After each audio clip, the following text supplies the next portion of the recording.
আবার গুম হয়ে যাবে, নাই হয়ে যাবে, যখন তখন তাকে ধরে নিয়ে যে হত্যা করবে, পুলিশ নির্বিচারে গুলি করে মানুষ মারবে, এইরকম দিন আমরা আর দেখতে চাই না।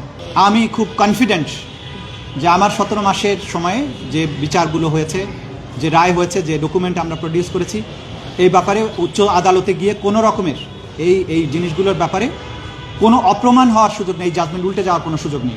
এগুলো আমাদের বক্তব্যগুলোকে যেভাবে দুনিয়ার কাছে ছড়িয়ে দিয়েছেন, মিডিয়ার এই সহযোগিতা ছাড়া এই বিচারকে সফল করা অপূর্ণাঙ্গ হতো, সম্ভব হতো না, কঠিন হতো। মিডিয়ার প্রতি আমাদের কৃতজ্ঞতা, আপনারা অসম্ভব পরিশ্রম করেছেন। রাষ্ট্রের প্রতি, বাংলাদেশের মানুষের প্রতি আপনাদের ভালোবাসা, দায়বদ্ধতার জায়গা থেকে আপনারা এটার প্রমাণ দিয়েছেন। আমি আশা করব আপনারাও আগামীতেও এই একই ধারা অব্যাহত রাখবেন। বাংলাদেশটা আবার সবার হোক, বাংলাদেশে বিচারের পরে এমন একটা পরিবেশ হোক যে অপরাধগুলোর বিচার আজকে এখানে হচ্ছে, এই একই ধরনের অপরাধ বাংলাদেশে আর ফিরে না আসুক। কারণ আমরা আর ওই ধরনের অপরাধকে আর অ্যাফোর্ড করতে পারবো না। আবার গুম হয়ে যাবে, নাই হয়ে যাবে, যখন তখন তাকে ধরে নিয়ে যে হত্যা করবে, পুলিশ নির্বিচারে গুলি করে মানুষ মারবে, এইরকম দিন আমরা আর দেখতে চাই না। সেই কারণে সবাই মিলে আমরা কাজ করেছি। আমরা হ্যাপি আমার টিমমেটদের প্রতি, তদন্ত সংস্থার প্রতি। আমার টিমমেটরা সবাই প্রত্যেকেই তার জায়গা থেকে অবদান রাখার চেষ্টা করেছেন। আমি প্রত্যেকের উপরে আজকে বলছি, আমি প্রত্যেকের উপরে সন্তুষ্ট। আজকে একটা আনন্দ নিয়েই যাচ্ছি যে যতদিন দায়িত্ব পালন করেছি প্রত্যেককে আমাকে হেল্প করেছেন। আমি আশা করব আগামী যিনি চিফ প্রসিকিউটর আসছেন তিনি একই ধরনের সহযোগিতা পাবেন, তিনিও সফল হবেন। বাংলাদেশ সবাই মিলে আমরা সামনে এগিয়ে নিয়ে যাব। ধন্যবাদ। আচ্ছা, আপনাদের আমরা দেখলাম সামাজিক যোগাযোগ মাধ্যমে আপনাদের একজন প্রসিকিউটর নানা রকম তোপ ডাকছেন, আপনাদের বিরুদ্ধে অভিযোগ আনছেন, এবং যেগুলো উনি আগে কখনো করেননি, যখন থাকা অবস্থায় করেননি, লাস্ট মুহূর্তে শেষ দিন বেলায় দেখলাম তিনি অভিযোগ আনছেন সামাজিক যোগাযোগ মাধ্যমে। এগুলোকে আপনি কীভাবে ব্যাখ্যা করবেন? আর একটা হলো যে আপনার পুরো প্রসিকিউশন টিম কি মানে থাকবে কিনা, তাদের সেই সিদ্ধান্ত? আচ্ছা, ব্যক্তিগতভাবে হচ্ছে কে কি অভিযোগ করছে এগুলো আমরা আমলেই নিচ্ছি না। ব্যক্তিগতভাবে খুব থেকে কে কি বলছে সে ব্যাপারে আমাদের কোনো বক্তব্য নেই। আর প্রসিকিউশন টিমের বাকি অংশ রিশাফল হবে কিনা সেটা আসলে সরকার সিদ্ধান্ত নেবেন, বা নতুন প্রসিকিউটর আসার পরে তারা যদি মনে করেন যে এখানে তাদের চেঞ্জ দরকার, তারা সেই অনুযায়ী অ্যাকর্ডিংলি ব্যবস্থা গ্রহণ করবেন। এই মুহূর্তে সেটা আমার জানা নেই। প্রসিকিউটর সুলতান মাহমুদ উনি স্পষ্টভাবে একটি অভিযোগ এনেছেন এই তামিম সাহেবকে উদ্ধৃত করে, যে ওনার রুমে এসআই আফজলের ওয়াইফ ভারী একটা ব্যাগ নিয়ে এসেছে। সেটা আপনাকে এই ধরনের ব্যক্তিগত অভিযোগ না, এটা আমার জানা নেই। ব্যক্তিগতভাবে জানিয়েছে, সেটাও বলেছে। না শুনেন, এটা এই যে জাতীয় অভিযোগ আমরা তদন্ত করে দেখেছি, এগুলো সম্পূর্ণভাবে মিথ্যা। ব্যক্তিগত হিংসা চরিতার্থ করার জন্য যদি এই ধরনের কথা বলে, এটা খুবই দুর্ভাগ্যজনক। কারণ এইখানে ট্রাইব্যুনালের বিচার প্রক্রিয়াতে যা কিছু হয়েছে ট্রান্সপারেন্ট, এবং সেটা আদালতের মাধ্যমে কিন্তু প্রমাণিত হয়েছে। সুতরাং আজকে এই মুহূর্তে যদি কেউ অসৎ উদ্দেশ্যে কোনো মিথ্যা অভিযোগ করে, বাংলাদেশের গোটা জনগণ সাক্ষী, মিডিয়া সাক্ষী, আপনারা জানেন যে কী ধরনের ট্রান্সপারেন্ট প্রক্রিয়ার মধ্যে দিয়ে বিচার প্রক্রিয়া অগ্রসর হয়েছে। কারণ দু একজনের ব্যক্তিগত ক্ষোভের থেকে, সে বুঝে হোক না বুঝে হোক, যদি বলে, সেগুলোকে আমরা ধর্তব্যের মধ্যে মনে করি। আপনাকে সরিয়ে দেওয়াটা আপনি স্বাভাবিক প্রক্রিয়ায় মনে করছেন? আমি অস্বাভাবিক কিছু মনে করব না, এই কারণে যে যখনই একটা নির্বাচিত সরকার আসেন, তারা কিন্তু তাদের পছন্দের লোকজনকে ন্যাচারালি রিপ্লেসড হয়। আপনারা জানেন সরকার যখন ক্ষমতায় আসে সব জায়গাতে তো নির্বাচিত সরকারের লোকজন আসবে। এটা অস্বাভাবিক আমি মনে করছি না, এটা খুবই স্বাভাবিক একটা প্রক্রিয়া, এটাতে অবাক হবার কিছু নেই। বিচার বাধাগ্রস্ত হবে। বলছিলেন যে আইনমন্ত্রী গ্রিন সিগন্যাল দিয়েছে এবং সরকারের সদিচ্ছা আছে, আপনারা বোধহয় বৈঠকও করেছেন, সেই বিষয়টা একটু জানতে চাই। আর আপনারা কি এখন অপেক্ষা করছিলেন যে সরকারই সরিয়ে দেখ আপনাদেরকে?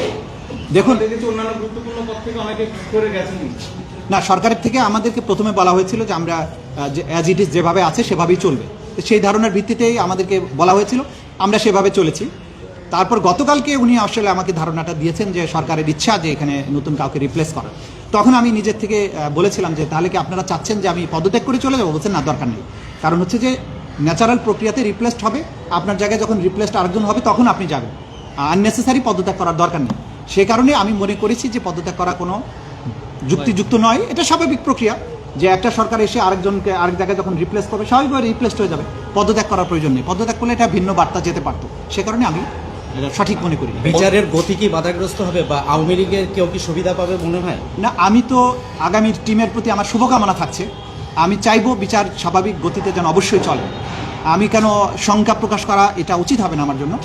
আমি বাংলাদেশের সকল নাগরিকের মতোই আশাবাদী যে বিচার যেটা চলমান আছে ইনশাআল্লাহ সেটা চলমান থাকবে। আপনাদের কি জানুয়ারি মাসে আমরা দেখেছি যে রেকর্ড সংখ্যক ট্রাইব্যুনালের মানে শুরু থেকে এখন যে সবচেয়ে বেশি মামলার কার্যক্রম চলেছে জানুয়ারি, তার মানে আগে থেকে আপনারা এরকম প্রিপারেশন নিয়ে রাখছিলেন যে নির্বাচনের পরে কিছু একটা হতে পারে? দেখুন, এটা আসলে বলার সঠিক হবে না। আমাদের তদন্ত সংস্থা তদন্তগুলো গুছিয়ে এনে রেখেছিলেন। তো যখন এক প্রক্রিয়াগুলো সমাপ্তির দিকে থাকে তো তখন একের পর এক কিন্তু রেডি থাকলে তখন কিন্তু একের পর এক তদন্ত রিপোর্টগুলো আসতে থাকে। এটাও অস্বাভাবিক কিছু না, চলমান প্রক্রিয়া। এটা অনেক দিন ধরে তদন্ত পেন্ডিং হয়েছিল, সেগুলোকে তারা ফাইনাল স্টেজে নিয়ে এসে শেষ করেছেন।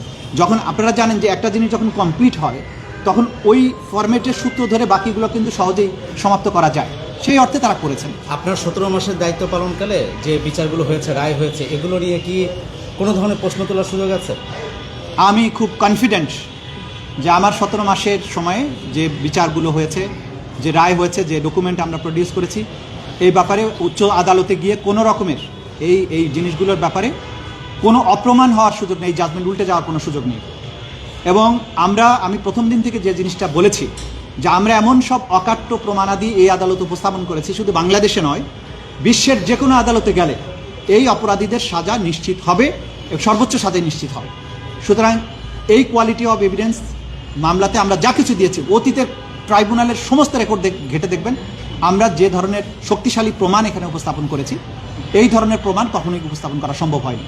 পিক অ্যান্ড চুজ করেছেন এরকম অভিযোগ কি আসতে পারে, যে কাউকে আনেন নাই আপনারা, যে তারা আমাদের আইনেই পিক অ্যান্ড চুজ করার বিষয় আছে, মানে আইনে বলা হয়েছে। যেমন ধরুন, আমরা কিন্তু প্রথম থেকেই বলেছি যে বাংলাদেশের সমস্ত পুলিশ বাহিনী গণহত্যার সাথে সম্পৃক্ত ছিল। আমরা কিন্তু সমস্ত পুলিশ বাহিনীর বিচার করতে পারবো না। আমরা সুপিরিয়র কমান্ডারদের এবং সবচাইতে যারা নটোরিয়াস ভূমিকায় ছিলেন তাদেরকে বিচারের আওতায় আনবো। এটা যদি পিক অ্যান্ড চুজ বলেন, এটা অবশ্যই পিক অ্যান্ড চুজ, এবং আইনে এই ক্ষমতা দেয়া আছে যে চিফ প্রসিকিউটর ডিসাইড করবেন কোন কোন মামলাকে তিনি এই ট্রাইব্যুনালে নিয়ে আসবেন, কোন কোনগুলোকে আনবেন না, কোনোটা দরকার হলে সাধারণ আইনে পাঠিয়ে দিতে পারবেন। সুতরাং মানবতা বিরোধী অপরাধের বিচার দুনিয়ার ইতিহাসে দেখবেন কোথাও গণহারে হাজার হাজার সৈন্যকে শাস্তি দেওয়া হয় না, সেখানে টপ কমান্ডারদের দেওয়া হয় এবং যারা একদম সরাসরি অ্যাট্রোসিটির সাথে ডাইরেক্ট ইনভলভমেন্ট ছিল তাদেরকেই সাজা দেওয়া হয়। আমাদের আইনে এটা বলা আছে। যেমন ধরেন, একটা ঘটনায় 5 জন আসামি আছে, 5 জন আসামিকে কিন্তু আমি 5 বার ট্রায়াল করতে পারি। প্রথমে একজনকে আনতে পারি, পরে একজনকে আনতে পারি, পরে একজনকে আনতে পারি, যেটা আমাদের প্রচলিত বিচার ব্যবস্থার ধারণা সম্পূর্ণ উল্টা। সে কারণে অনেকে মনে করেন যে ওকে বিচার করছে, ও তো আসামি হতে পারত। হ্যাঁ, সে যে আসামি হবে না পরবর্তীতে সেটা কিন্তু বলা যাচ্ছে না।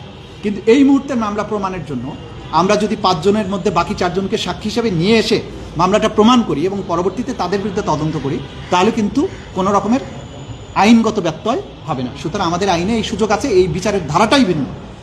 সে কারণে কোনো রকমের পিক অ্যান্ড চুজ বলতে যে অর্থে ব্যবহার করা হয় সেই ধরনের কিছু করা হয়নি। আমরা যা কিছু করেছি অ্যাজ পার ল করেছি। আপনার সময় এই যে যতজন প্রসিকিউটররা ছিলেন, এদের ভিতরে এক ধরনের গ্রুপিং আমরা দেখতে পেয়েছি। এটা চিফ প্রসিকিউটর হিসেবে আপনারা দায় নেবেন কিনা? মানে আপনার একটা না, এটা আমি কোনো গ্রুপিং নাই। আমি আপনাদের স্পষ্ট করে বলছি, প্রসিকিউশন অফিসে কোনো গ্রুপিং নেই। আমাদের গ্রুপ ছিল কিভাবে? কাজের ক্ষেত্রে শেখ হাসিনার মামলার জন্য 3 জন প্রসিকিউটরের গ্রুপ, চানখারপুলের জন্য 3 প্রসিকিউটরের গ্রুপ, তারপরে আশুলিয়ার জন্য group. That was the group.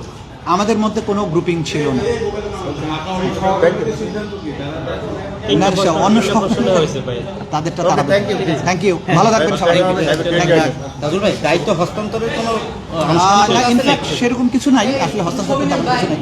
উনি আসলে তো আমি আমার মূল পরিচয়, আমি সুপ্রিম কোর্টের আইনজীবী।